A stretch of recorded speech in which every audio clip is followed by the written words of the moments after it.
Wanda Klaff was born on March 6, 1922 in Gdansk, now Gdansk in Poland, a region with a complex political identity during the early 20th century. After World War I, Gdansk was declared a free city under the League of Nations, though it was heavily influenced by German nationalism. Klaff grew up in a society where anti-Semitic rhetoric and Nazi ideology began to take root during the 1930s.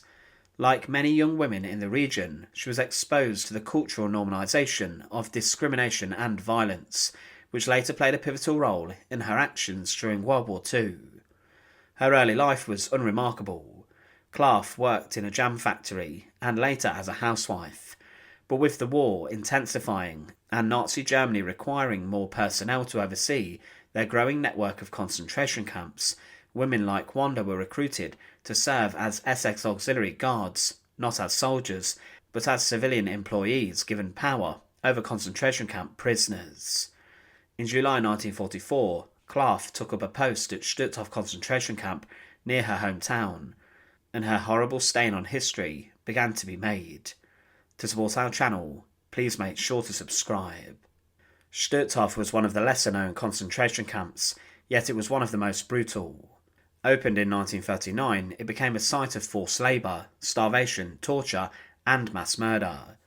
Over 110,000 prisoners passed through its gates, with around 65,000 dying, including Jews, Poles, political prisoners, and Soviet POWs. Wanda Klaff worked first in the main Stutthof camp and later at its satellite camp in Proust. She was assigned as an Aufseherin, a female overseer of prisoners. Despite her brief service from mid-1944 to early 1945, she quickly gained a reputation for violence. She took pride in her brutality and was known to beat prisoners regularly. Her victims described her as a sadistic, unpredictable, and vicious woman, often wielding a whip or baton. She, like many other guards, dehumanized the inmates, used racial slurs, and treated them with utter contempt. Her conduct was not an anomaly. Many of the female guards of Nazi concentration camps displayed such cruelty, perhaps to assert dominance in male-dominated structures or as a consequence of internalising Nazi propaganda. However, the actions Wanda Klaff took were not merely following orders. Survivors noted her enthusiasm in inflicting such suffering. As the war turned against Germany in 1944, the Eastern Front crumbled. The Soviets pushed westwards, liberating camps as they advanced. In January 1945, Stutthof was evacuated in what became a death march. Thousands of prisoners were forced to walk in freezing temperatures with little food or shelter.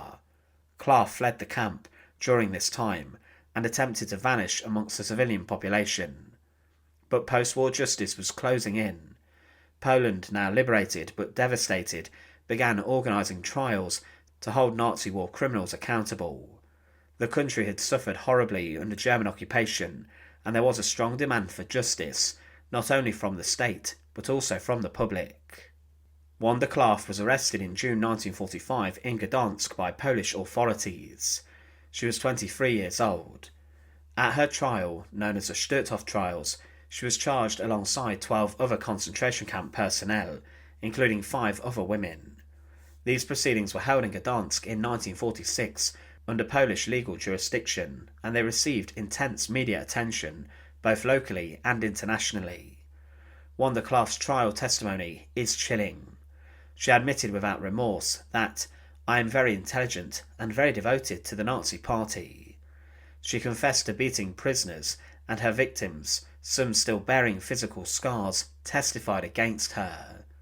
The trial was one of the first post-war tribunals that sought to prosecute not only high-ranking officials, but also lower-level personnel like guards and capos or prisoner functionaries who directly participated in crimes against humanity. On the 31st of May 1946, Wanda Klaff and 10 of her co-defendants were found guilty, and they were sentenced to death.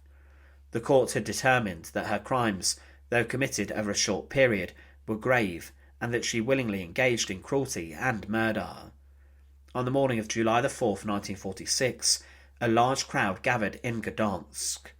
The Polish authorities had decided that the executions would be public. This was not uncommon in post-war Eastern Europe, where public hangings served as both retribution and also as a warning. A gallows had been built on Biskupia Gorka Hill, a prominent location within the city. Amongst those to be executed that day were 5 women: Wanda Klaff, Jenny Wanda Barkman, Eva Paradis, Elizabeth Becker, and Gerda Steinhoff. All these women had served as guards inside of Stutthof and its various satellite or subcamps. The executions were carried out by short drop hanging, a method that results in slow strangulation rather than instant death. One by one the condemned were led to the execution scaffolds, which were huge. Dressed in plain clothing, Wanda Klaff showed little emotion. She was helped onto a truck, and stood on there were a number of officials, including a man who would read out the death sentence, and there was also her executioner, who was actually a prisoner of Stutthof, who would be the one who would secure the noose around her neck. As everything was prepared, she was placed under the noose which was passed over the gallows, and reports say that she remained silent. The executioner then secured the noose around her neck, and there was a knock on the truck, which signalled the truck to drive off, and Wanda Klaff was hanged before thousands of onlookers. Photographs from the execution circulated afterwards. They show the 5 female guards dangling from the ropes, watched by a grim crowd of around 20,000 people. These images, disturbing though they are, became emblematic of the post-war reckoning that swept across Europe, and it was shocking how so many young women were swept up in Nazism.